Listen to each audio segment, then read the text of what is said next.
Version में आपको दिखाने जा रहे हैं पीएम मोदी का मिशन विशेष और दुनिया को कैसे दिया जा रहा है शांति का संदेश। दरअसल पीएम नरेंद्र मोदी जापान दौरे के बाद अब पपुआ न्यू गिनी देश के लिए रवाना हो चुके हैं, लेकिन उससे पहले जापान में G7 शिखर सम्मेलन में शामिल हुए मोदी का जलवा पूरी दुनिया ने देखा।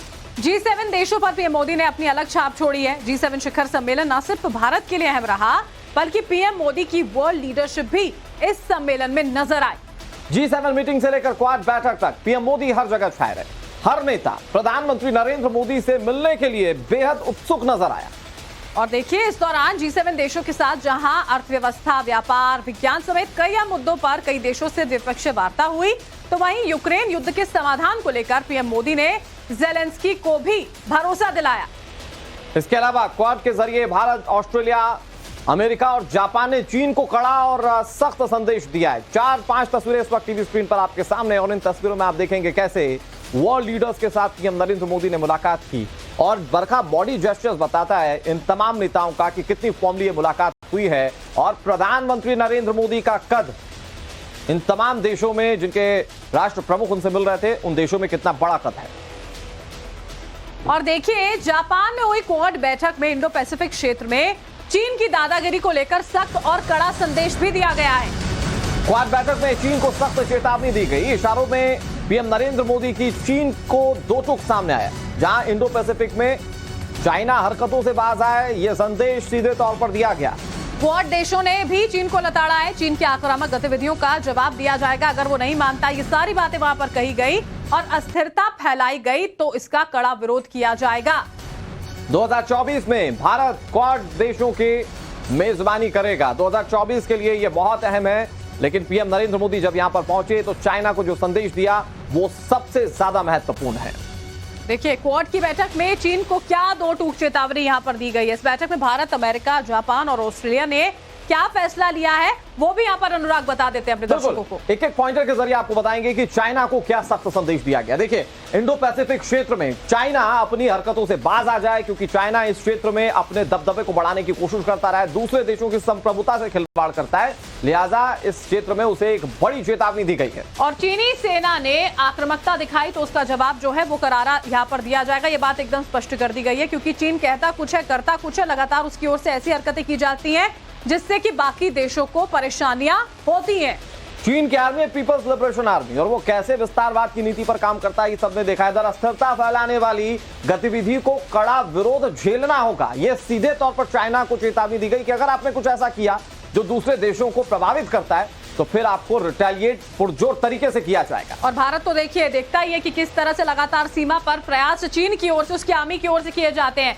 चीन यथास्थिति को जबरन बदलने की कोशिश जो है वो ना करे, जो लगातार प्रयास उसकी ओर से किए जाते हैं, इसको लेकर चेतावनी दी गई। साथ ही ये भी साफ कर दिया गया कि इंडो पैसिफिक में क्वाड देश सहयोग को मजबूत करेंगे, यानी कि वो 4 देश जो क्वाड के उसमें शामिल हैं, वो ये साफ कर चुके हैं कि ये मिलकर चाइना का मुकाबला करेंगे। बिल्कुल। और देखिए, 2024 की बात करते हैं तो भारत की ओर से क्वाड की मेजबानी जो है वो यहाँ पर की जाएगी। अभी कैसे क्वाड ने चीन को चेतावनी दी है ये हमने आपको बताया है।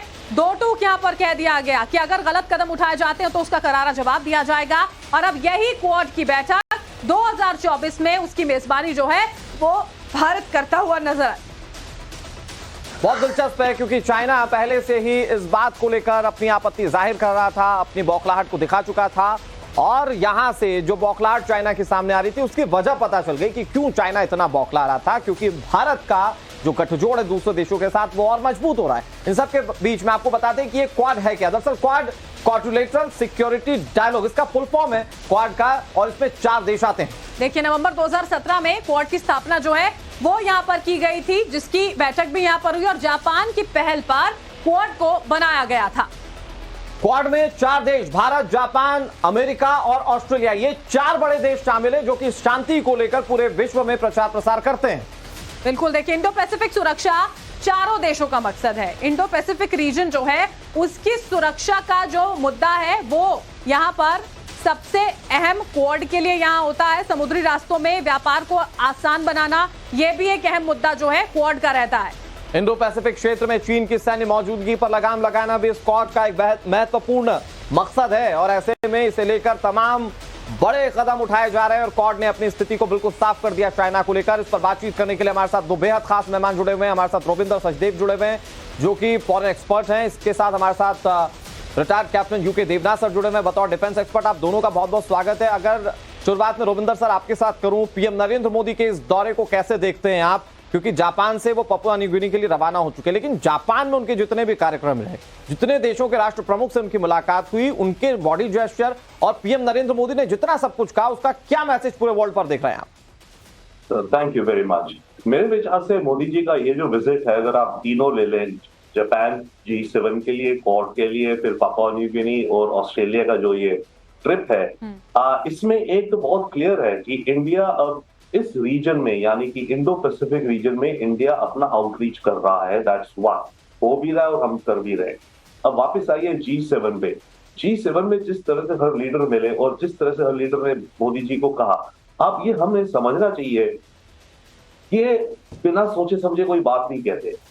जब बाइडेन कहते हैं मोदी जी को कि आप तो रॉक स्टार हो, मेरे पास ये आ रहा है, मेरे को आपका ऑटोग्राफ चाहिए, इसके पीछे अवल डेफिनेटली जेन्युइन एप्रिसिएशन है मोदी जी की पर्सनालिटी और भारत की सिचुएशन का।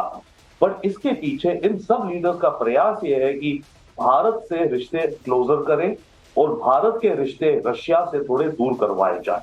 राइट, ये इनका बॉटम लाइन इंटरेस्ट है। परंतु हाँ, भारत की उसकी भी इकोनॉमी, एक चीज और ध्यान रखिए, ये जो G7 की मीटिंग हुई, फॉर एग्जांपल, अभी मेरे विचार से Modi ji is the longest serving office holder. 9 साल से ये हेड ऑफ गवर्नमेंट है। कोई और लीडर इतने लंबे समय से नहीं, तो ये ओल्ड टाइमर भी हो गए हैं, बार बार लोग इनसे मिल चुके हैं, आई मीन द लीडर्स। तो G7 के साथ भारत के डेफिनेटली डीपर देन जापान और इंडिया। अभी MOU साइन हुए हैं इंडिया जापान का कि आई थिंक $50 बिलियन का टारगेट है investment from Japan into India 5 वर्षों में। उस तरह का हुआ।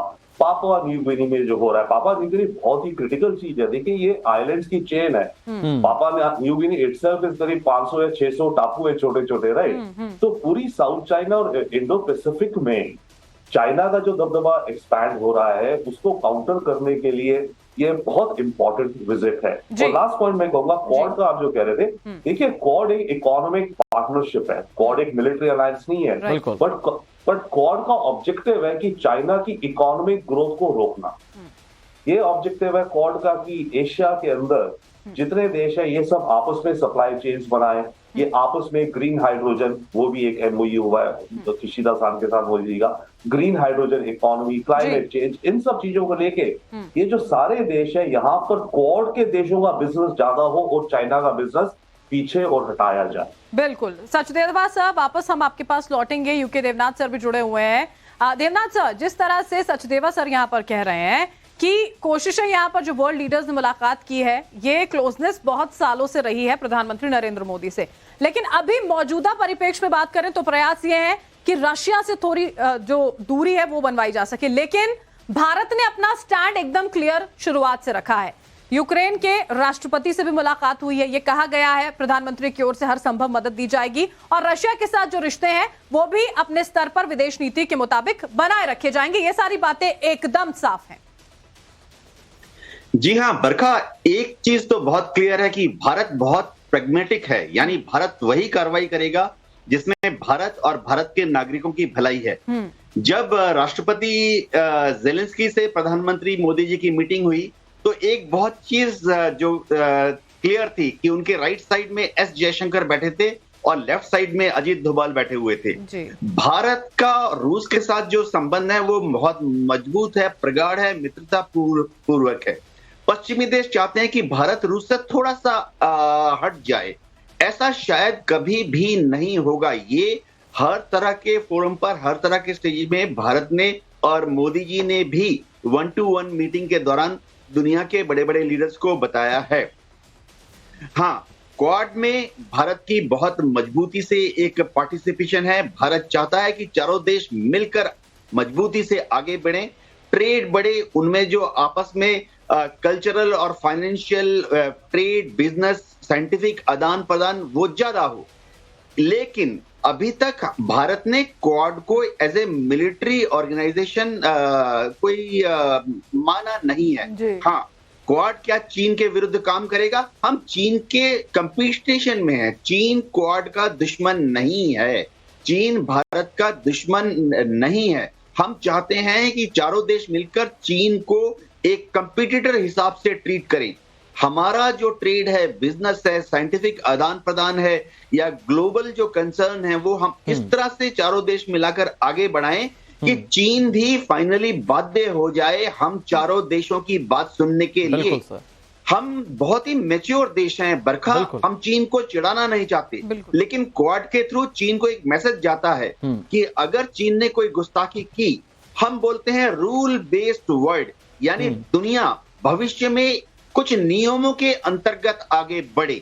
अगर चीन ने इस रूल बेस्ड वर्ल्ड में कोई डिस्टरबेंस करने की कोशिश की तो क्वाड के ये चारों देश मिलकर चीन का मुकाबला करेंगे। एक बड़ा मैसेज दिया गया है। बेशक ये एक इकोनॉमिक फोरम पर बना हुआ ये क्वाड्रिलेटरल 4 देशों का समूह है, लेकिन इंपॉर्टेंट बात यह कि ये क्वाड जो देशों के समूह ने ये बात एकदम साफ कर दी है कि अगर किसी की भी संप्रभुता के साथ कोई छेड़खानी करने की कोशिश चाइना करेगा तो कोई चुप नहीं बैठेगा। एक बार फिर से आपका रुख करें, बड़ी खबर अपने दर्शकों को बता दें, रूस यूक्रेन जंग जारी और इस बीच जापान में G7 शिखर सम्मेलन में पहली बार प्रधानमंत्री नरेंद्र मोदी और जेलेंस्की की मुलाकात हुई। पीएम मोदी मुलाकात के बाद यूक्रेनी राष्ट्रपति जेलेंस्की का बयान भी सामने आया है। जंग के बाद पहली बार देखिए, जंग जब यहां पर चल रही है उस बीच में ये पहली मुलाकात जेलेंस्की और पीएम मोदी की हुई है।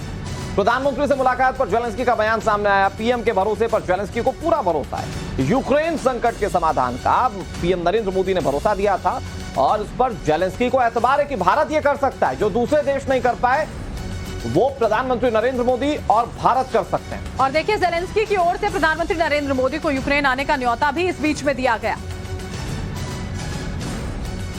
Говорив з прем'єр-міністром Індії Моді. Серйозна розмова, я поінформував про прогрес щодо нашої формули миру. Ми пройшли вже багато етапів з представленням формули лідерами і країнам з різних частин світу. Напередодні успішно представили формулу учасникам саміту Ліги Арабських держав.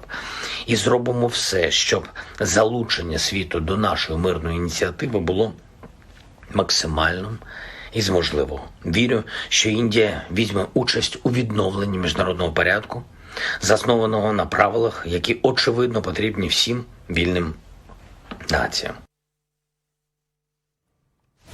आस और उम्मीद भारत से है और भारत वो कर सकता है जिसकी कोशिश लगातार जेलेंस्की कर रहे हैं या फिर जिसकी कोशिश दुनिया के दूसरे शांति प्रिय देश कर रहे हैं। हमारे साथ 2 बेहद खास मेहमान जुड़े हुए हैं। रविंदर सर, मैं आपका रुख करूं उससे पहले चूंकि एज अ डिफेंस एक्सपर्ट जुड़े हुए यूके देवनाथ सर, मैं आपसे समझने की कोशिश करता हूं कि ये जंग पर तो हमने बहुत लंबी लंबी बातचीत की है और इस जंग पर भारत के स्टैंड को भी हमने सुना, लेकिन ये जो बैठकें हुई, ये जो मुलाकात हुई जिसमें जेलेंस्की ये भरोसा जता रहे हैं कि जो कर सकता है वो भारत कर सकता है, इसे किस तौर पर देखना चाहिए? क्योंकि ये बात तो साफ है कि भारत की छवि पूरे विश्व में अब बहुत स्ट्रांग हो चुकी है। जी हां अनुराग, इसमें कोई शक नहीं है कि जेलेंस्की को भी मालूम है कि भारत जो है अब दुनिया के उन देशों में से है जिसका कि रूस के साथ बहुत अच्छा संबंध है। इसीलिए उनको मालूम है कि प्रधानमंत्री मोदी जी ही शायद दुनिया में अभी ऐसे लीडर बचे हैं जो कि रूस के व्लादिमीर पुतिन को समझा सकते हैं। तुर्की ने कोशिश की, एर्दोगान फेल हो गए, चीन ने कोशिश की, फेल हो गए, लेकिन अब यूक्रेन को पूरा भरोसा है कि भारत के प्रधानमंत्री मोदी जी आगे बढ़कर रूस को समझाएंगे कि रूस और यूक्रेन शायद एक साथ मिलकर बातचीत कर सकते हैं। हाँ, इसमें कुछ छोटी छोटी बातें हैं। यूक्रेन चाहता है कि पहले रूस अपनी फौजों को ईस्ट यूक्रेन से पीछे ले जाए, उसके बाद बातचीत शुरू हो, लेकिन मोदी जी ने और हमारे विदेश मंत्री एस जयशंकर जी ने बार बार जेलेंस्की को यह समझा दिया है कि पहले आप शांति की बात कीजिए, पहले आप युद्ध विराम कर लीजिए, उसके बाद नेगोशिएटिंग टेबल पर भारत भी कोशिश करेगा। बिल्कुल, और भारत ने हमेशा ये बात रखी भी है देवनाथ सर की कोशिश यहाँ पर प्रयास ये किए जाएंगे कि जल्द से जल्द युद्ध का अंत हो। और रोवेंद्र सर, सवाल यही है कि क्या जो उम्मीदें यहाँ पर जेलेंस्की ने लगाई हैं, यूक्रेन ने लगाई हैं भारत से, वो पूरी हो पाएंगी? क्योंकि देखिए, भारत हमेशा इसी बात का पक्ष धर रहा है कि कूटनीतिक तरीके से ये पूरा का पूरा युद्ध खत्म होना चाहिए। अब इस पूरी बैठक के बाद क्या आप समझते हैं कि क्या हो पाएगा? देखिए, मेरे विचार से ये जो बैठक है ना, ये फ्यूचर की तैयारी है। ये अभी इसका कुछ नहीं हो पाएगा। हाँ। जब वक्त आएगा जब यूक्रेन और रशिया दोनों मिलकर अपनी सद्बुद्धि में आएंगे कि भाई अब बहुत हो गया और यूरोप की बैकिंग रुकेगी, उस समय जब शांति की बात सीरियसली होने का वक्त आएगा, उस समय चाइना भी हो सकता है और भारत भी हो सकता है जिसको इनवाइट किया जाएगा एक मीडिएटर का रोल प्ले करने के लिए। तो अभी ये जो मीटिंग हो रही है, मैं इसको फ्यूचर की तैयारी समझता हूँ, बट ये अब इंडिकेट करता है कि फ्यूचर में जब भी हो, जब भी ये दोनों देश आपस में कुछ जैसे फ्रोजन करना, फ्रीज करना चाहें, ये वॉर कोई ना हारेगा जीतेगा, ये वॉर फ्रीज होगी और अभी करीब 2 साल चलेगी मेरे विचार से, 2 साल बाद फ्रीज होगी ये। तो इस दौरान जब ये दोनों पार्टी थक जाएंगी, यूरोप में पैसे देने से थक जाएंगे, अमेरिका में नया प्रेसिडेंट आना है नवंबर में अगले साल इलेक्शन के बाद, वो कहेगा। बहुत इंटरेस्टिंग ऑब्जर्वेशन है सर आपका, और आने वाले वक्त में इससे वॉल डिप्लोमेसी और उसकी पॉलिटिक्स कैसे बदलेगी ये देखने वाली बात है। लेकिन सबसे इंपॉर्टेंट ये कि यूक्रेन और दूसरे बड़े देश जानते हैं कि भारत की जो डिप्लोमेसी रही है वैश्विक स्तर पर, उससे भारत के लिए यह संभव है कि वो इस युद्ध को खत्म कर दे। बहुत शुक्रिया सर आप दोनों का हमारे साथ जुड़ने के लिए और इस पूरी चर्चा में शामिल होने के लिए।